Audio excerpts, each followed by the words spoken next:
এই বাংলায় যদি কেউ কাউকে আল্লাহ বলে এর প্রতিবাদ হওয়া দরকার আছে না নাই? এই জোরে বলে হওয়া দরকার আছে না নাই? মুসলমানকে যে বিজেপির ভয় দেখিয়ে রেখেছি, এরা বিজেপির ভয়ে নিজের জান বাঁচাবার কথা ভাবে না আল্লাহর জন্য লড়াই নামে, এটা দেখার জন্য কাউকে দিয়ে বলানো হচ্ছে বল আমাকে আল্লাহ।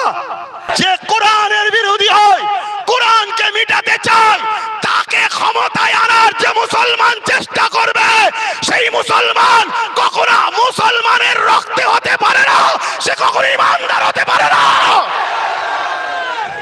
মোস্তফার গোলাম বলে যাচ্ছি, দম থেকে তোমাকে রুকে দে। আল্লাহ যদি আমায় ঠান্ডা করে দেয়, আমি ঠান্ডা হয়ে যাব না। এই লড়াই আগামী দিন আরো জোরে হবে। এই লড়াইয়ে আমার সাথ করা দিয়ে আল্লাহ রসুলের জন্য জীবন দিতে পারবে, হাত তুলে দেখো। কলিকাতার রাজপথে আন্দোলন হয়, হওয়া দরকার। মানবতার ক্ষেত্রে হওয়া দরকার আছে না নাই?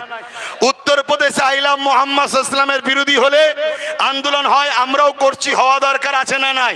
উত্তরপ্রদেশটা বড় কথা নাই, ভারতবর্ষে কেন হবে ইসলাম বিরোধী? ঠিক না বেঠিক? আন্দোলন হচ্ছে, কিন্তু দুঃখের বিষয় অর্জুন সিং যখন বলে ইসলাম বিরুদ্ধে, তার বিরুদ্ধে কেস হয়, হওয়া দরকার আছে না নাই? কিন্তু কেসটা চালু হচ্ছে না কেন? চালু যারা করবে তারা করবে না, কেস চালু করবে না। কিন্তু আপনাদেরকে একটা কথা বলি, এই বাংলায় যদি কেউ কাউকে আল্লাহ বলে এর প্রতিবাদ হওয়া দরকার আছে না নাই? এই জোরে বলে হওয়া দরকার আছে না নাই? হাওড়া জেলার নির্মলবাজি এমএলএর নাম, সে মমতাকে আল্লাহ বলছে, এটা আপনারা মানেন? এই জোরে বলেন মানেন? হাত তুলে সাক্ষী দেন, মানেন? মানেন? মানেন? মানেন? যখন মানেন না, তাহলে দুটো কথা, এর বিষয়ে কি মমতা কোনো মুখ খুলেছে যে ও ভুল বলছে?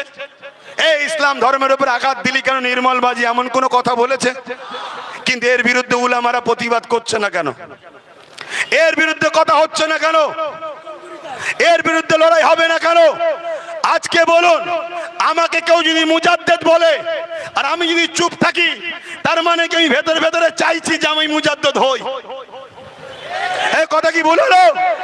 তাহলে ফেরাউন নিজে বলেছিল আল্লাহ, আজকের ফেরাউন গুলো নিজে আল্লাহ দাবি করছে না, লোক দিয়ে বলাচ্ছে বল আল্লাহ বল। সমাজ কেমন ভাবে লাই দেখি, মুসলমান গুলো কিভাবে লাই দেখি। মুসলমানকে যে বিজেপির ভয় দেখিয়ে রেখেছি, এরা বিজেপির ভয়ে নিজের জান বাঁচাবার কথা ভাবে না আল্লাহর জন্য লড়াই নামে, এটা দেখার জন্য কাউকে দিয়ে বলানো হচ্ছে বল আমাকে আল্লাহ।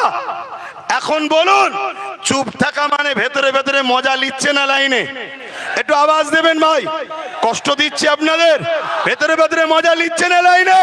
কিন্তু আমি জানতে চাইছি, আমাকে কেউ মুজাদ্দেদ বলল, আমি চুপ থাকলাম, তার মানে আমি সাপোর্ট করছি তার কথা, তাই তো নাকি?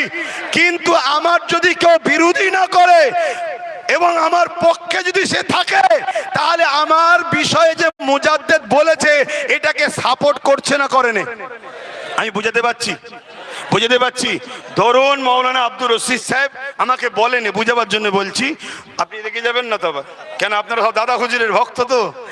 ধরেন আমাকে মুজাদ্দেদ বলেছে, নাউজুবিল্লাহ, বুঝাবার জন্য বলছি।